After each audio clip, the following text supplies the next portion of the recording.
So for today's vlog, ang ipapakita ko naman ay ang aking own version of drunk blush makeup tutorial. So bakit ka ba tinawag na drunk blush? So dun pa lang sa unang-unang word, which is drunk, alam na natin. Kasi diba mayroong mga umiinom na namumula kapag sobra na yung naiinom nila or kung marami na. Meron namang iba, kahit konti lang namumula na sila. Mapapansin mo, may namumula lang yung cheeks, yung iba naman napapansin ko, buong mukha yung namumula. Kaya siguro tinawag na drunk blush. So, that's only a little introduction about drunk blush. So, let's start! Yan, syempre unang-una, wag natin kakalimutan ng ating moisturizer na nabili ko sa Watsons na murang-mura lang.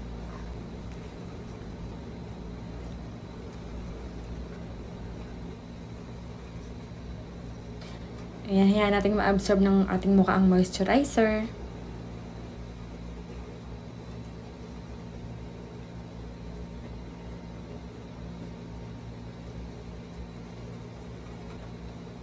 Ang gagamitin ko sa aking mukha ay Mary Kay na liquid foundation. At ayan ang kanyang ayan, beige. Beige to siya. Dahil hindi naman ako kaputian, din lang tayo sa beige. Yan. Itong tutorial na to guys, sobrang dali lang nito. Alam ko lahat, kaya to. Kahit na bata ata, kaya to eh. Pero dahil wala akong makontent, wala naman akong choice. Ito lang. Ito lang ang naisip kong pwedeng makontent.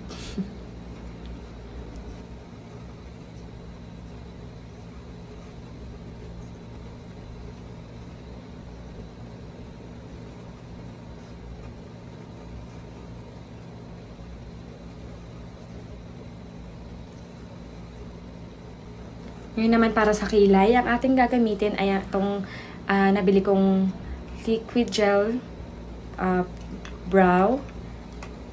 Gusto ko siyang itry. Ayoko munang gamitin yung mga pencil kong eyebrow.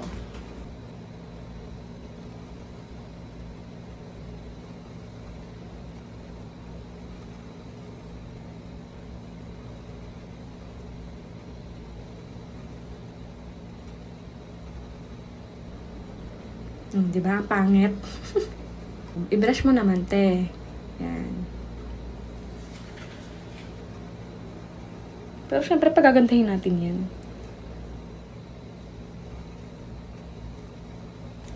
Ngayon naman, para umayos ang ating kilay, gagamitin natin itong Naturactor Concealer. At ang kanyang shade ay 140. Kasi may iba-ibang shade din yan. May 141. Ganun. Hindi ko lang alam may iba pang shade.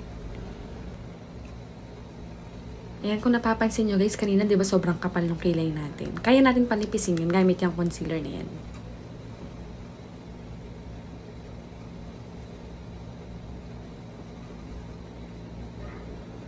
I-blend pa natin yung dulo.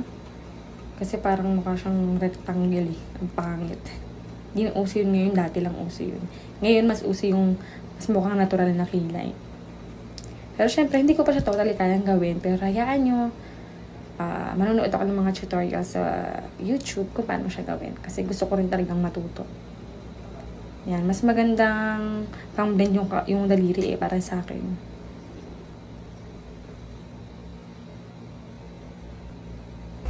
Yan, sa eyeshadow naman po tayo. At isang eyeshadow lang po yung gagamitin ko, which is light brown.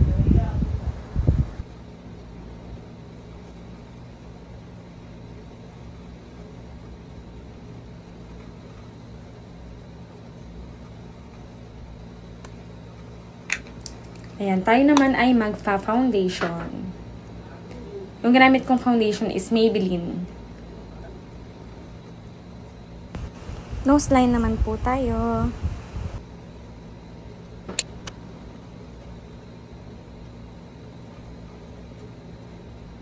Ang ginagamit kong pang-blend ay aking daliri ulit. Ayan, nung mascara na tayo para bongga ang ating mata. Para may buhay kasi nga hindi ako liquid eyeliner.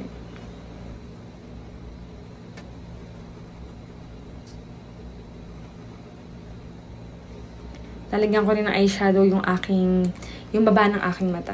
Yan. Siyempre dapat kung ano yung kulay ng taas, ayun din yung kulay sa baba. Pero para sa akin lang yun.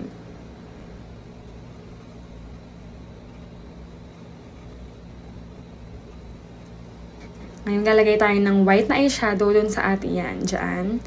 Usong-uso yan sa office namin. Bali, ang tawag namin dyan is muta. Bongga, di ba? Muta.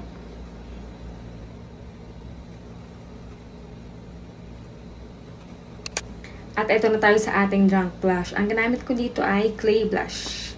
Murang-mura lang yan. Diyos ko, 35 lang ata yan. Yan. Pati sa ilong maglalagay tayo. Kasi yan talaga yung pinaka magpapamukhang drunk blush. Yung sa ilong.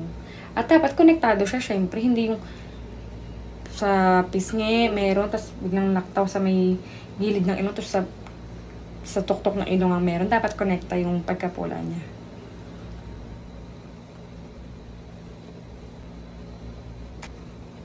Isang ating highlighter. At ito ang pinaka-favorite kong highlighter sa lahat. Sa Watsons ko lang din nabili yan. At nakikita nyo naman ang tatak ay Careline. Ayan. Ayan. Dali rin na naman ang ibang mablend natin dahil mahilig tayo sa finger. Ayan. Kung napapansin nyo, nalalagyan ko rin yung gilid ng labi ko. Wala lang. Nakukutan lang ako kasi kapag mag-glittery, ang hilig-hilig ko sa mga glitter na bagay. Wala lang. Parang cute-cute ko lang kapag mayroong ganyan. Bali, ang kinakalas natin ay ang lip tint, which is ang Dear Darling Lip Tint. O, pak, aura. Ganun lang kadali. Aura, pak.